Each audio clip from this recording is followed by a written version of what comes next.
Hey gang, James here. In this video, I'm going to talk to you about why perfection is the enemy of getting things done in business. If you're new here, make sure you hit subscribe and that notification bell and hit the comments below whether you agree or disagree with anything we're saying. Here's the thing that I wanted to talk about today.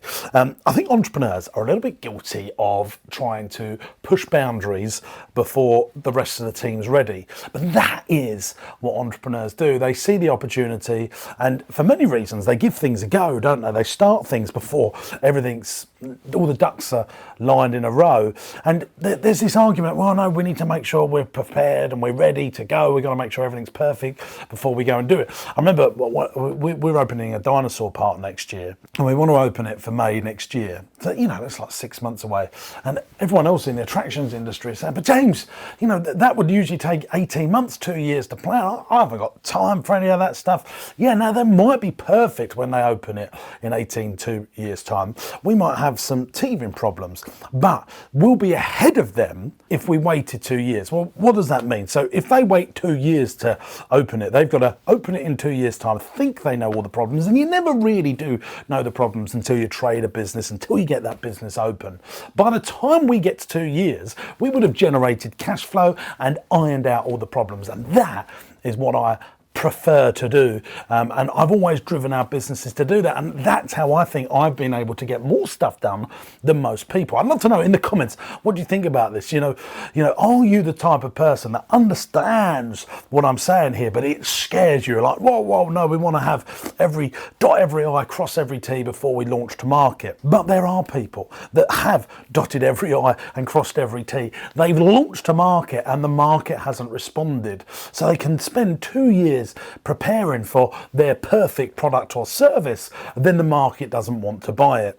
At least when I try something, I get it out there. If I see the market responding really well to it, then we can improve it.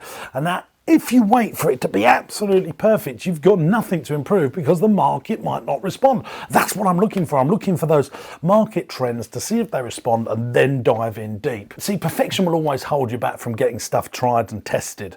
One of the things, we've got a pumpkin village here at Marsh Farm that we've launched this year, and we'll put some overlay shots in there so you can just see exactly what we've done. We decided to do this about 8 weeks ago. We've started it.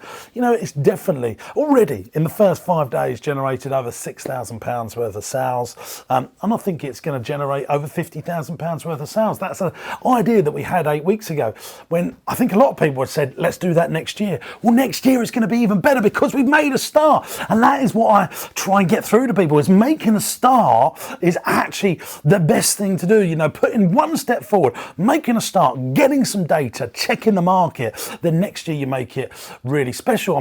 What I always say to people is, when you think about your entrepreneurship life, maybe you start your business when you're 25, and you give up when you're 60, or maybe a little bit older, you've probably only got 35 summers, 35 Christmases, 35 springs in the game. And I'm constantly aware of that. So I want to get stuff started so that I can make sure that I'm making best use of my time. So the method is, make a start. There's a magic in making a start. Get things done. Now, when you go into the market, here's some things that I think will protect you.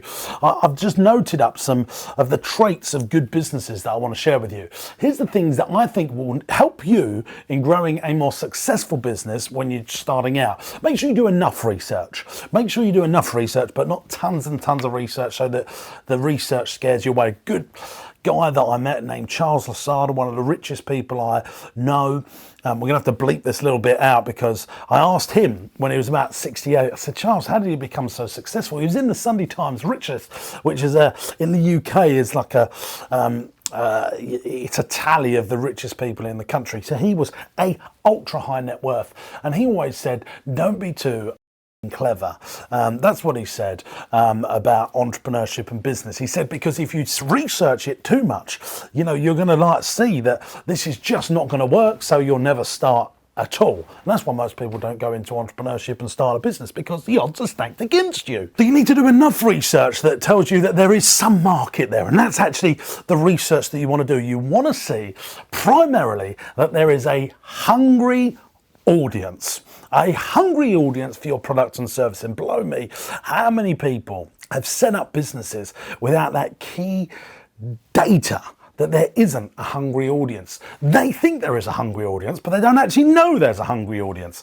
So people go and set up a restaurant that's ultra specialist in an area where there isn't enough chimney pots. Chimney pots is one of the biggest things that I research. I want to know there's enough people in the town and enough people that want to buy what I want to buy.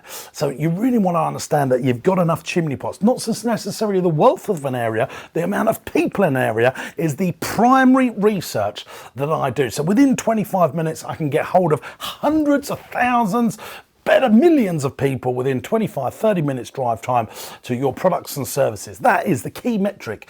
Next thing is margin. You want to make sure you've got margin in your product. You want to make sure you've got the biggest possible gross profit. So many businesses are working to like 1, 2, 3% net profits. It only takes a different direction of the wind to push your ship out the way.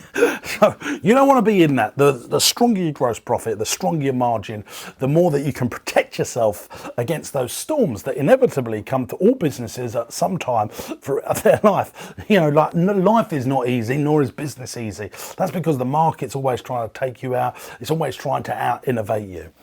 Talking about innovation here, you want to make sure that you build a business where you can easily innovate the product, because I always say if you don't innovate, you're going to evaporate. The market is constantly innovating, but some businesses need millions of pounds to innovate and others just need some better customer service. So make sure you're in a dynamic where you can innovate. So maybe if you're a restaurant, you can easily change the menu. That's a great way of innovation. You don't want to be like a nightclub, for example. To innovate, it needs a multi-million-pound refurbishment. So look for a business where you can innovate easily and continuously. You want to also choose a business where the market can try before they really buy. I think the thing that I love about our Pumpkin Village methodology that we built here is free entry, so people can try it out before they really buy.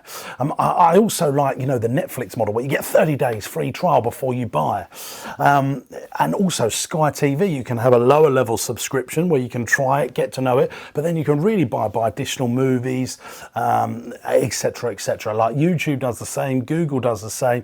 That you can try before you really buy, so it allows you to build up a market audience. So hungry audience.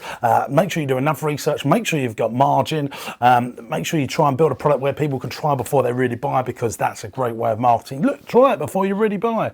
And also, this is one of the big things. Look for a business where you don't start from zero each month. So many businesses start from zero each month. That's what's not good about the Pumpkin Village. You know, I build this up. What am I going to do in December with it? You know, I've built all these customers. Well, we're going to try and develop a Christmas village, for example.